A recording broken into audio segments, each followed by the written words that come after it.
পাপন মাশরাফিকে নিয়ে ক্রীড়া উপদেষ্টা আসিফ মাহমুদের বিস্ফোরক মন্তব্য, হতবাক সবাই।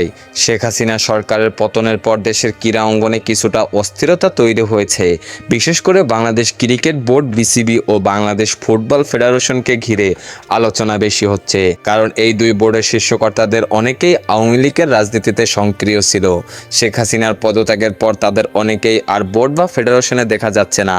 বিসিবি সভাপতি পাপন শেখ হাসিনা সরকারের যুব ও ক্রীড়া মন্ত্রণালয়ের মন্ত্রীর দায়িত্বে ছিলেন। বর্তমানে ডক্টর মোহাম্মদ ইউনূসের নেতৃত্বাধীন অন্তর্বর্তীকালীন সরকারের যুব ও ক্রীড়া মন্ত্রণালয়ের দায়িত্ব পেয়েছেন বৈষম্য বিরোধী ছাত্র আন্দোলনের অন্যতম সমন্বয়ক আসিফ মাহমুদ। দায়িত্ব নেওয়ার পর সংবাদ মাধ্যমের মুখোমুখি হয়েছিলেন এই উপদেষ্টা। সেখানে বিসিবি প্রধান পাপন এবং বাফুফে প্রধান কাজী সালাউদ্দিনকে নিয়ে প্রশ্ন করা হয়। জবাবে এই উপদেষ্টা বলেন, নেতৃত্বের ব্যক্তি নিয়ে কথা বলা উচিত নয়। আমরা প্রসেসের জন্য, সিস্টেমের জন্য আন্দোলন করেছি। সিস্টেমে বিশ্বাস করি, আমরা সিস্টেমের সংস্কার করব। একটা সিস্টেম প্রতিষ্ঠা করব যেখানে যিনি নেতৃত্বে আসবেন প্রতিষ্ঠান হিসেবে বা ক্রীড়া ক্ষেত্রে বিশ্বের বুকে মাথা উঁচু করে দাঁড়াতে পারবো।